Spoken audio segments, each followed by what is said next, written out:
السلام علیکم ورحمۃ اللہ وبرکاتہ۔ الحمد للہ علی نعمہ الظاہرۃ والباطنۃ قدیما وحدیثا، الحمد للہ وکفی والصلاة والسلام علی عبادہ الذین اصطفی، اما بعد فاعوذ باللہ من الشیطان الرجیم، بسم اللہ الرحمن الرحیم۔ یا ایہا الذین آمنوا کتب علیکم الصیام کما کتب علی الذین من قبلکم لعلکم تتقون۔ تمام تر حمد و ثنا، کبریائی اور بڑائی اللہ وحدہ لا شریک کی ذات اقدس کے لیے ہے۔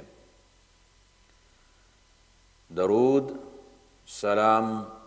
حضرت محمد الرسول اللہ صلی اللہ علیہ وآلہ وسلم کی ذات مبارکہ کے لیے۔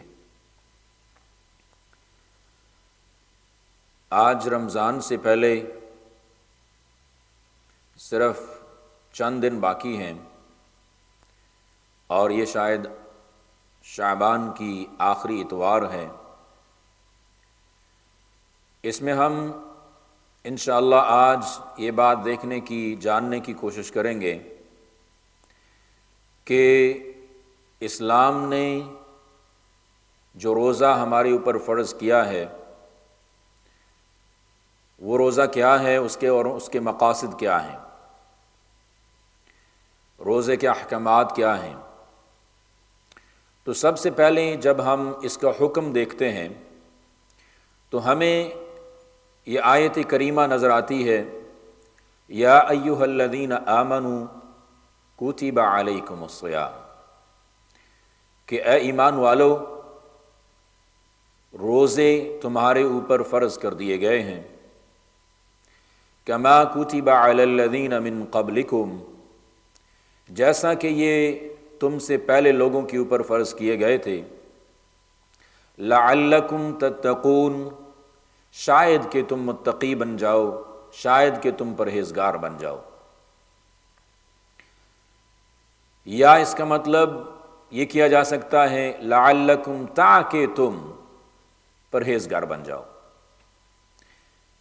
اور ان کی آگے تفصیل اگلی 3-4 آیات کے اندر بھی بیان ہوئی ہے۔ سب سے پہلے یہ کہ اس کا تذکرہ یہ کیا گیا کہ کما کتب علی الذین من قبلکم، یہ صرف مسلمانوں کے اوپر ہی فرض نہیں کیے گئے بلکہ روزے اس سے پہلی امتوں پر بھی فرض کیے گئے تھے۔ جیسا کہ ہم جانتے ہیں کہ عیسائی مذہب کے اندر بھی، حضرت عیسیٰ علیہ السلام کے مذہب کے اندر بھی روزے موجود تھے، اور ہم یہ بخوبی جانتے ہیں، آگاہ ہیں اس بات سے کہ جو روزے عیسیٰ علیہ السلام کی امت پر ہیں وہ ہمارے روزوں سے بہت زیادہ سخت، اور ان کی کنڈیشن ذرا سخت ہیں۔ اور اسی طرح حضرت ابن عباس رضی اللہ عنہ سے روایت ہے کہ کما کتب علی الذین من قبلکم، یعنی اہل الکتاب، کہ اس سے مراد تمام اہل کتاب ہیں، جن میں نصارہ یعنی کہ عیسائی، اور یہود یعنی کہ یہودی،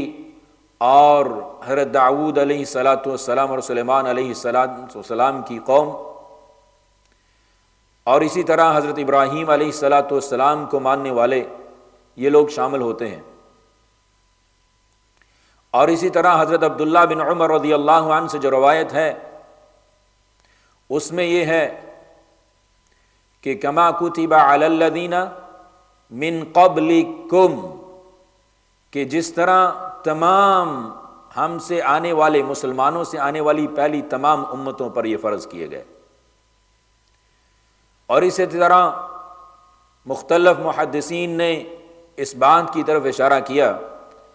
کہ جتنے بھی نبی اور رسول آئے ان کی شریعتوں کے اندر ان کے لوگوں کو، وہ اپنے ماننے والوں کو روزے کا بتاتے آئے اور تلقین کرتے آئے، اور روزہ ایک عبادت ان کے ہاں بھی ٹھہرا ہے۔ تو روزہ جو اسلام کے اندر ہے وہ کیا ہے، اس کی تشریح کچھ احادیث کے اندر موجود ہے اور کچھ قرآن کے اندر موجود ہے۔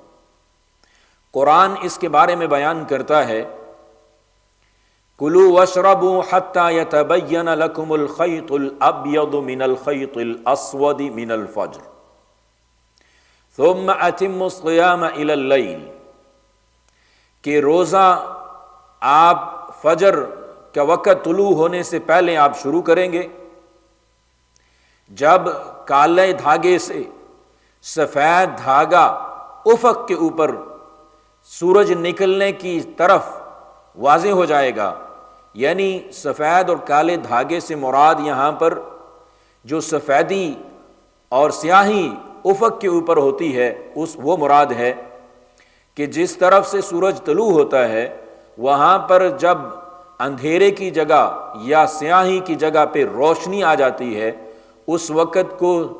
طلوع فجر کہا جاتا ہے، اور اس وقت ہمیں کھانا پینا بند کر دینا ہے قرآن کے حکم کے مطابق، اور پھر اس کو ہم نے مکمل کرنا ہے۔ ثم اتموا الصیام الی اللیل، تو پھر ہم نے اس کو رات کے آنے تک اس کو مکمل کرنا ہے، ہم نے کچھ کھانا اور پینا نہیں ہے۔ اور قرآن کی اسی آیت نے اس بات کی اس سے پیچھے وضاحت کی ہے، احل لکم لیلۃ الصیام الرفث الی نسائکم ہن لباس لکم وانتم لباس لہن علم اللہ انکم کنتم تختانون انفسکم فتاب علیکم وعفی عنکم، کہ آپ رمضان کے جب آپ روزہ شروع کریں گے، اس کا مفہوم یہ ہے کہ روزہ آپ طلوع فجر میں جب آپ روزہ شروع کر دیں گے اس سے لے کر کے جب تک آپ روزہ افطار نہیں کرتے آپ کے اوپر جو میریٹل ریلیشن شپ ہے وہ بھی حرام کر دیا گیا ہے، وہ بھی جائز نہیں ہے۔ میاں بیوی کے آپس میں جو ازدواجی تعلقات ہیں ان کو بھی حرام کیا گیا ہے۔ تو یہ ایک روزے کی ایک قسم چند احکام جو ہیں یہ قرآن کے اندر موجود ہیں۔ اس کے ساتھ ساتھ یہ کہا گیا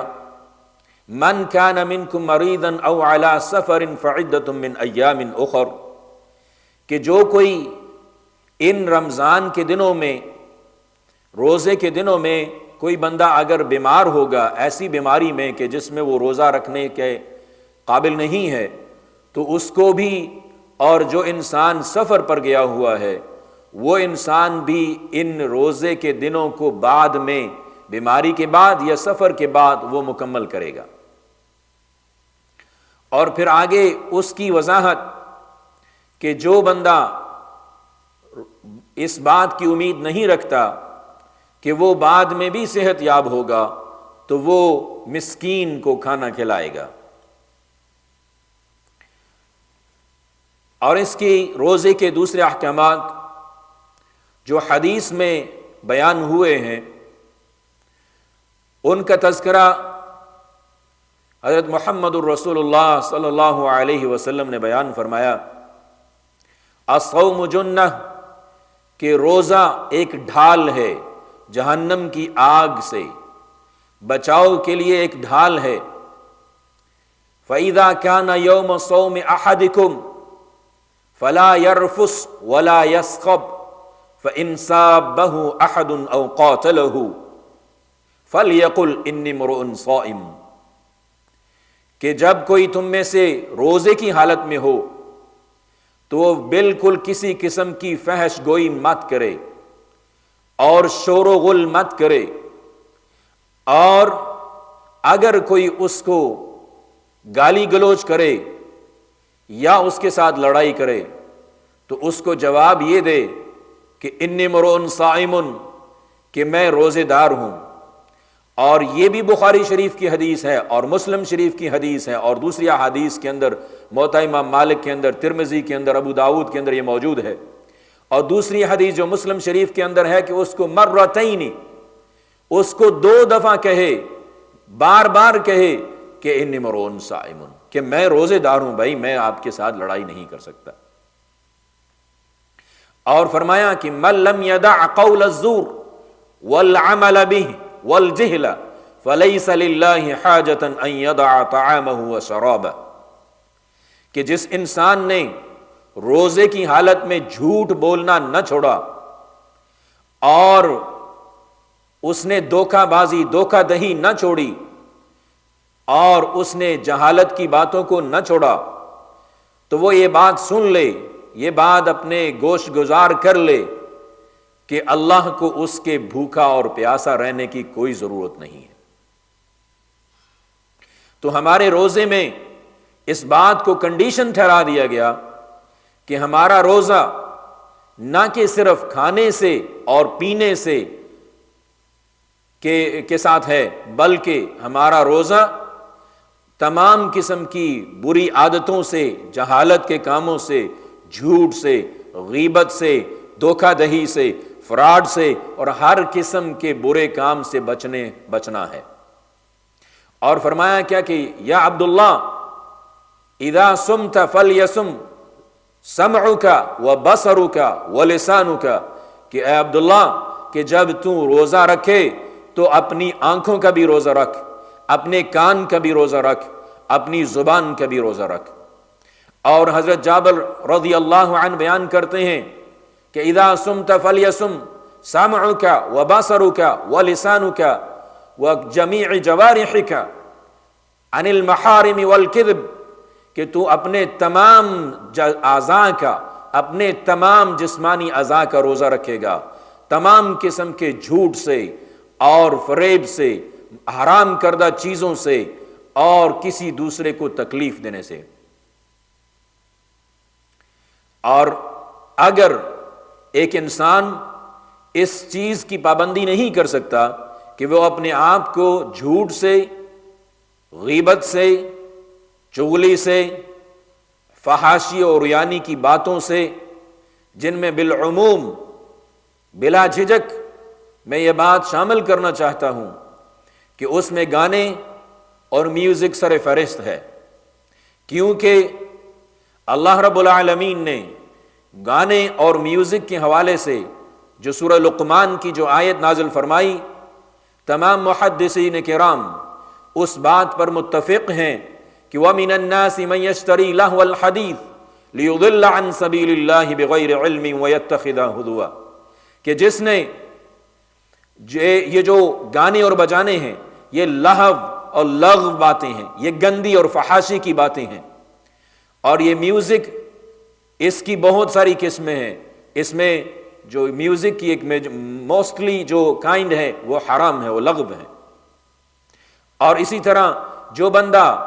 فلموں، گانوں، ڈراموں جو فحاشی پر مبنی ہے ان کو نہیں چھوڑتا، صبح سے شام تک وہ ٹیلی ویژن کے سامنے بیٹھ کر کے وہ اپنے روزے کا ٹائم پاس کرے، اور اس کے اندر ٹیلی ویژن چینلز کے اندر وہ کسی اسلامی چینل کو نہیں دیکھ رہا، بلکہ وہ کسی دنیاوی اور گانے بجانے اور فلم کے اور ایسے جو ہیں وہ فحاشی اور ریانی کے اوپر اور لغو باتوں کے اوپر مبنی ٹیلی ویژن پروگرامز کو دیکھ رہا ہے۔ تو ایسے انسان کو اس بات کو سوچنا چاہیے کہ حضرت محمد الرسول اللہ صلی اللہ علیہ وسلم نے بیان فرمایا کہ من لم یدع قول الزور والعمل به والجہل، جو جہالت کی باتیں، یہ لغو باتیں نہیں چھوڑ دیتا، ایسا انسان اور فحاشی کی باتیں نہیں چھوڑ دیتا، اس کے روزے کی اللہ رب العالمین کو اس کے بھوکے اور پیاسے رہنے کی ضرورت نہیں ہے، اور اس کو روزہ شمار ہی نہیں کیا گیا ہے۔ اور جب ثواب کی روزے کی بات آئی کہ روزے کا ثواب کیا ہے، تو فرمایا کہ کل عمل ابن آدم لہ الا الصوم فانہ لی وانا اجزی بہ، کہ روزہ ایک ایسا عمل ہے کہ وہ میرے لیے ہے اور میں ہی اس کی جزا ہوں۔ یعنی تمام اعمال کے بدلے کے بارے میں واضح طور پر بیان فرما دیا، کل حسن بعشر امثال الی 700 ضعف، کہ ہر نیکی جو ہے وہ 10 گناہ اس کو بڑھایا جاتا ہے کم از کم، اور اس کو بڑھایا جاتا ہے 700 گنا تک۔ لیکن الا الصوم فَإِنَّهُ لِي وَأَنَا أَجْزِي بِهِ، یعنی یہ دوسری ہے، وہ پہلی آیت تھی، حدیث تھی بخاری شریف کی، اور یہ دوسری حدیث ہے۔ تو اس میں کیا ہے کہ ایک روزے کا اجر اللہ رب العالمین کہتے ہیں کہ میں اس کا ریوارڈ ہوں، میں ہی اس کا بدلہ ہوں۔ یعنی آپ اگر اس مثال کو سمجھنا چاہیں، اگر کسی کو سمجھ نہ آ سکی ہو تو بڑی آسانی سے سمجھ آتی ہے کہ کسی دنیاوی جاہ و جلال کا، کسی ملک کا بادشاہ یا ملکہ یہ بات کہے کہ میں ہوں بدلہ تمہاری اس نیکی کا، تمہارے اس احسان کا جو تم نے کیا ہے، بتاؤ تمہیں کیا چاہیے، میں تمہارا وسطہ پورا کروں گا۔ تو اگر ایک بادشاہ ہمیں یہ کہہ دے کہ میں ہوں تمہاری جزا، تو بتاؤ کہ ہمیں کیا کچھ نہیں مل گیا، ہماری کون سی بات، ہماری کون سی خواہش، ہماری کون سی تمنا جو دنیاوی اعتبار سے تھی وہ پوری نہ ہوئی، کوئی چیز رہ گئی ہمارے پاس۔ جب شہنشاہوں کا شہنشاہ، جب اس کائنات کا پیدا کرنے والا یہ کہہ دے کہ میں ہوں بدلہ اس انسان کا جس نے روزہ اس حالت میں رکھا کہ انما یذر شہوتہ وطعامہ وشرابہ من اجلی، کہ اس انسان نے جس میری خاطر، صرف میری خاطر اس انسان نے کھانا بھی نہیں، صرف پینا بھی نہیں، اس نے اپنی تمام تر شہوات کو چھوڑ دیا ہے، صرف میری خاطر اس نے اپنی تمام تر وہ چیزیں جو اس کی دل کی تمنا تھی، جن کو میں نے منع کیا تھا، اس نے چھوڑ دیا، تو میں ہی اب اس کا بدلہ ہوں۔ اب یہ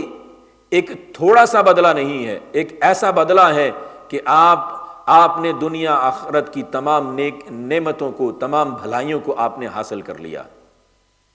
اور ان تمام نعمتوں کو جو دنیاوی اعتبار سے تھی، جو اخروی اعتبار سے تھی، جو آپ نے حاصل کی ہیں، ان کو مختلف آیات کے اندر بڑے ہی عجیب انداز سے، بڑے ہی آسانی سے سمجھ آ جانے والے انداز سے بھی بیان ہوا ہے، اور اس کو بڑے آسانی سے آپ بڑی آسانی سے اخذ کر سکتے ہیں، لنک کر سکتے ہیں۔ وہ کیسے ہے؟ اللہ رب العالمین اس رمضان کی روزے کی فرضیت کی آیت کے اندر یہ کہتے ہیں لعلکم تتقون، اس روزے کی فرضیت کے نتیجے میں اور ان روزوں کو رکھنے کے نتیجے میں ہوگا کیا کہ تم متقی بن جاؤ گے، تمہاری ایک ٹریننگ ہو جائے گی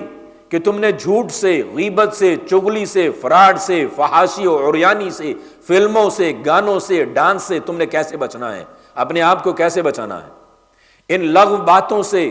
لغو مجلسوں سے، گندی مجلسوں سے، گندے قسم کے جو باہر میں مسائل ہوتے ہیں ان سے آپ نے کیسے بچنا ہے۔ تو یہ ساری آپ کی ایک پریکٹس ہو جائے گی، آپ متقی بن جائیں گے، آپ کو متقی کیسے بننا ہے سارا پریکٹیکلی سمجھ آ جائے گا۔ اور اگر آپ پھر متقی بننا چاہیں گے تو لعلکم، اگر آپ بننا چاہیں گے تو آپ بن سکیں گے۔ جب آپ متقی بن جائیں گے تو کیا ہوگا، اس کے نتیجے میں کیا ہوگا؟ ہمیں دنیا میں کیا چاہیے ہے؟ ہمیں دنیا میں اب جو ہے رزق چاہیے ہے، ہمیں گھر چاہیے ہے، ہمیں خوشی اور آرام کی، سکون کی زندگی چاہیے ہے۔ کیا ہماری تمنا ہو سکتی ہے دنیا میں؟ بیوی بچے ہو سکتے ہیں، شادی بیاہ، گھر اور رزق، کمائی، آسانی کی زندگی، عزت، مقام، مرتبہ، یہ چاہیے ہے۔ اور اس کے بعد آخرت میں ہمیں عذاب قبر سے نجات چاہیے ہے، قیامت کی دن کی سختیوں سے نجات چاہیے ہے، ہمیں جہنم کے عذاب سے نجات چاہیے ہے، ہمیں جنت میں اعلیٰ مقامات چاہیے ہیں۔ تو آئے دیکھتے ہیں کہ اللہ رب العالمین قرآن کے اندر متقی کے بارے میں کیا فرماتے ہیں۔ اللہ رب العالمین فرماتے ہیں وَمَن يَتَّقِ اللَّهَ يَجْعَلْ لَهُ مَخْرَجًا،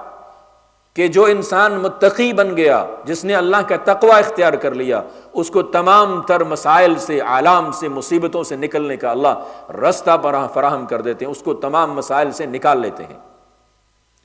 اور ان میں انکلوڈڈ کیا ہے؟ وَيَرْزُقْهُ مِنْ حَيْثُ لَا يَحْتَسِبُ، اور جو اس نے تقوی اختیار کیا، اللہ اس کو رزق وہاں سے عطا کرے گا کہ اس کو گمان بھی نہیں ہوگا۔ اور اللہ رب العالمین نے فرمایا وَمَن يَتَّقِ اللَّهَ يَجْعَلْ لَهُ مِنْ أَمْرِهِ يُسْرًا، کہ جو انسان تقوی اختیار کر لیا، جو متقی بن گیا، اس کے لیے تمام معاملات کو میں آسان کر دیتا ہوں۔ ہمارے لیے اور اس سے بڑی بہتری کی اور کیا بات ہے؟ ہم تو یہی تو چاہتے ہیں کہ دنیا کی زندگی ہمارے اوپر آسان ہو جائے. یہ جو جتنی دن رات صبح و شام آئے دن ہمارے اوپر مسائل و مشکلات و آلام آتی ہیں ان سے ہم بچ جائیں. تو اللہ کہتے ہیں یہی ہے سلوشن کہ تم متقی بن جاؤ. اگر تم متقی بن جاؤ گے تو تمہارے لیے تمام مسائل سے نکلنے کا راستہ بھی بنا دوں گا, تمہارے لیے تمام معاملات کو آسان بھی کر دوں گا, اور تمہارے لیے رزق کو بھی کشادہ کر دوں گا. اور پھر ہم کیا چاہتے ہیں کہ اللہ ہمارا دوست بن جائے, اللہ ہمارا ولی و وارث بن جائے, اللہ ہمارا نگہبان بن جائے. تو اللہ رب العالمین قرآن میں کہتے ہیں واللہ ولی المتقین, اللہ تو ولیوں کا ہے, اللہ تو متقین کا ہے ہی ولی ہے, اللہ ہی تو وارث ہے متقین کا, اللہ ہی تو دوست ہے متقین کا. واللہ یحب المتقین, اللہ ہی متقین کو, اللہ متقین سے محبت کرتا ہے. ان اللہ یحب المتقین, اللہ ہی متقین سے محبت کرتے ہیں. تو اگر ہمیں اللہ کی محبت درکار ہے, اگر اللہ کا ساتھ درکار ہے, جس طرح فرمایا ان اللہ مع المتقین, اللہ متقیوں کے ساتھ ہے,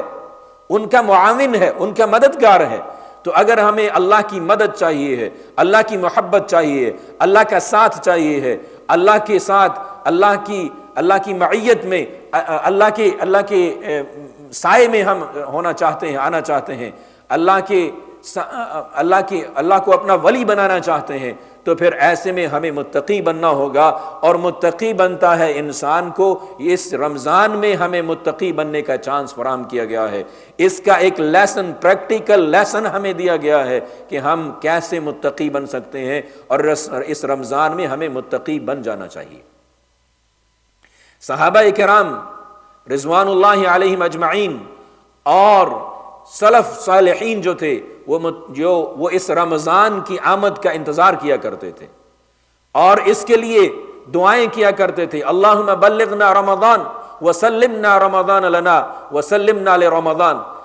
کہ اے اللہ ہمیں رمضان تک پہنچا دیجئے خیر و عافیت سے, اور رمضان کو ہمارے لیے خیر و عافیت والا اور سلامتی والا بنائیے, اور ہمیں اس میں سلامتی حاصل کرنے کی توفیق اور سعادت عطا فرما دیجئے. تو یہ اس طرح کی مختلف دعائیہ الفاظات جو صحابہ کرام سے, جو سلف صالحین سے ملتے ہیں, جو آج دعا کے طور پہ بھی لوگ جو ہے وہ میسیجز کرتے ہیں کہ یہ دعا پڑھنی چاہیے. حضرت محمد الرسول اللہ صلی اللہ علیہ وسلم سے اس کی سند صحیح ثابت نہیں ہے, لیکن یہ صحابہ کرام یا سلف صالحین سے ان دعاؤں کا بخوبی تذکرہ کتب احادیث کے اندر موجود ہے, اور اس کو ایز اپنی دعا کے طور پر جو ہے وہ مانگنے میں کوئی حرج نہیں ہے. سلف صالحین سے یہ منقول ہے. اب یہ ان کی جو دعائیں مانگا کرتے تھے کہ یا اللہ ہمیں رمضان تک پہنچا دیجئے, ہمیں خیر و عافیت سے رمضان کو گزارنے کی توفیق عطا فرما دیجئے, اور ہمیں رمضان میں صحیح معنوں میں عبادت کرنے کی توفیق عطا فرما دیجئے. حضرت امام مالک رحمہ اللہ, امام شافعی رحمہ اللہ کے بارے میں یہ آتا ہے کہ وہ سارا دن اور ساری رات وہ جو ہے وہ قرآن پاک کی تلاوت کیا کرتے. حضرت امام بخاری رحمہ اللہ کے بارے میں احادیث کے اندر موجود ہے, کتب کے اندر موجود ہے کہ وہ ایک رکعت کے اندر 20 جو ہے وہ آیات قرآنی تلاوت کیا کرتے, اور اسی طرح وہ تلاوت کرتے چلے جاتے اور نوافل اور عبادات کیا چلے جاتے, یہاں تک کہ وہ جو ہے وہ پورا قرآن مکمل کر لیتے. تو اس میں وہ جو ہے وہ کئی قرآن جو ہے وہ مکمل کرتے ایک رمضان کے اندر, کیونکہ قرآن اور رمضان کا تعلق ہے. حضرت محمد الرسول اللہ صلی اللہ علیہ وسلم آپ بھی جبرائیل علیہ السلام کے ساتھ قرآن کا دور کیا کرتے, آپ جبرائیل علیہ السلام کے ساتھ قرآن پڑھا کرتے, اور وہ آپ کے ساتھ قرآن کا دور ہوتا, اور یہ بھی بخاری شریف کے اندر موجود ہے. اور اسی طرح سے ہمارے لیے بھی یہی ہے کہ ہم یہ مہینہ قرآن کا مہینہ ہے, یہ رمضان کا مہینہ قرآن کا مہینہ ہے, اس کے اندر زیادہ سے زیادہ قرآن پاک کی تلاوت کی جائے,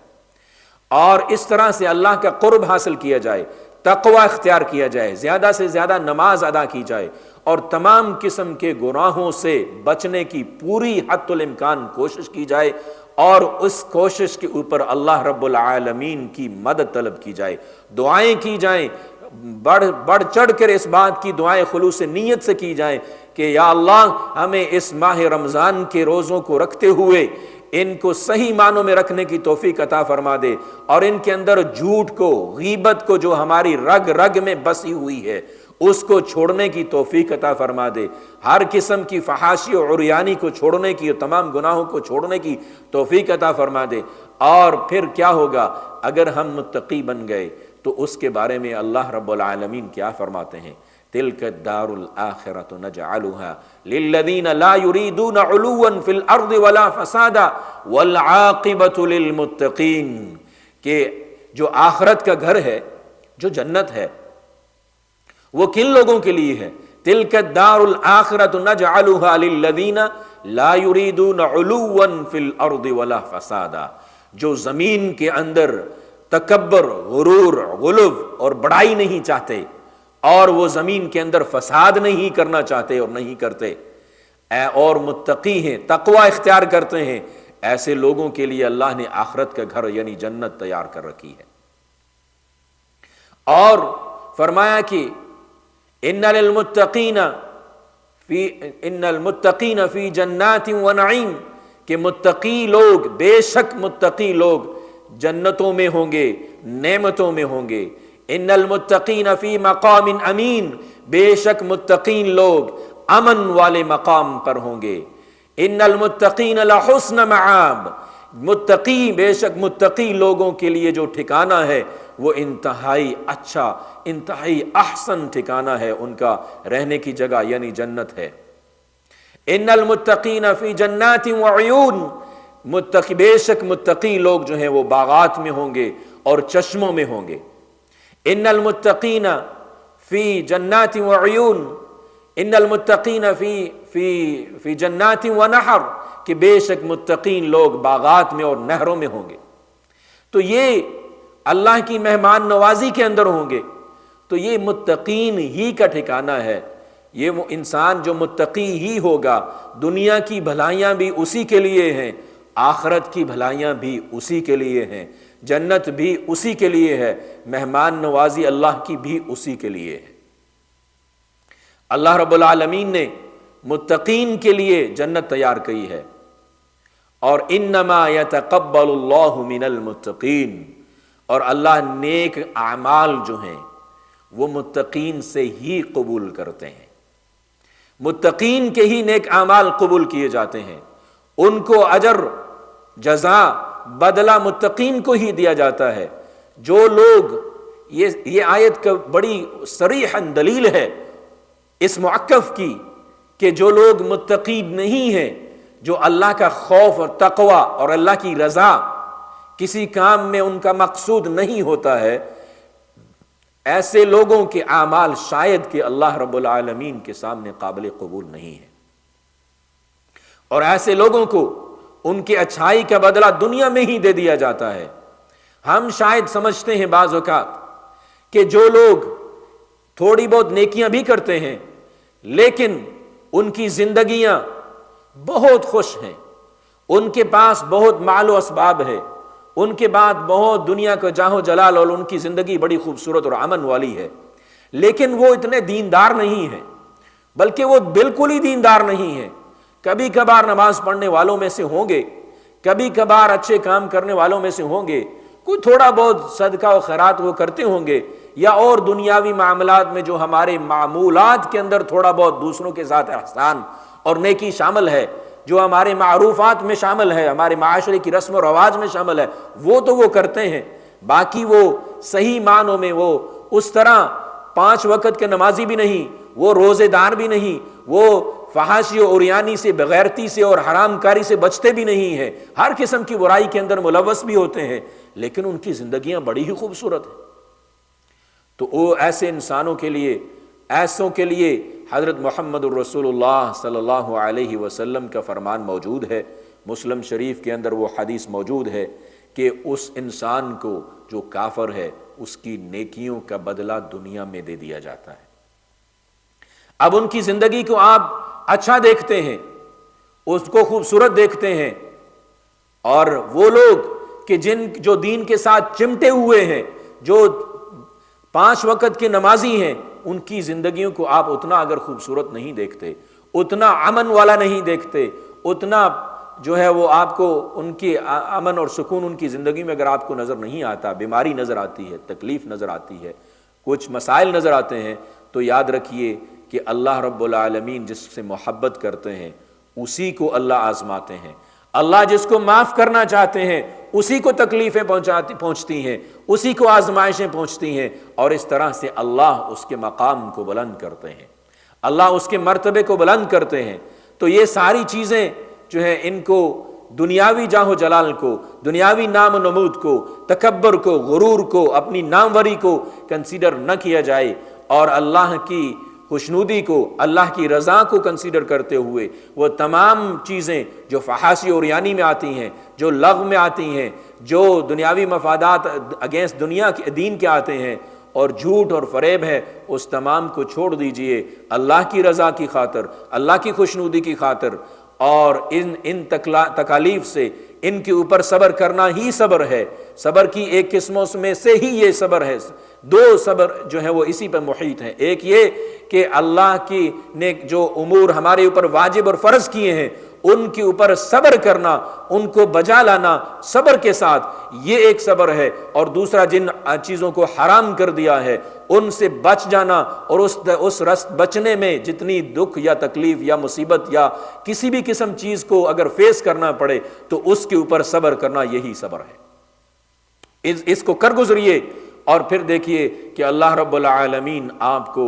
متقین میں شامل کریں گے، اور انشاءاللہ متقین کا ٹھکانہ اللہ رب العالمین کے ہاں بہت بلند و بالا جنت میں، اعلیٰ جنت میں، اعلیٰ باغات کے اندر ہے، اور متقین کے لیے دنیا کے اندر بھی اللہ رب العالمین نے جو ہے عزت اور رزق اور دنیا کی خوشنودیاں اور دنیا کی جو ہے وہ آرام اور سکون رکھا ہے، اور آخرت میں جنت بھی متقین کے لیے ہے۔ اللہ رب العالمین ہمیں رمضان المبارک کو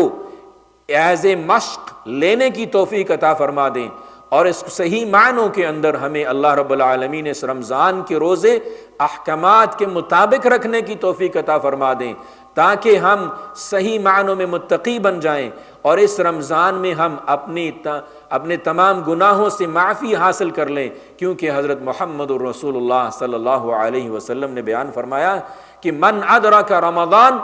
فلم یغفر له فابعدہ اللہ، کہ جس کسی نے رمضان کو اپنی زندگی میں پایا اور پھر وہ اپنے گناہوں کی معافی نہ حاصل کر سکا، اللہ نے اس کو دھتکار دیا ہے، دور پھینک دیا ہے، یا وہ لعنتی ہو چکا ہے۔ تو ایسا ہمیں اللہ رب العالمین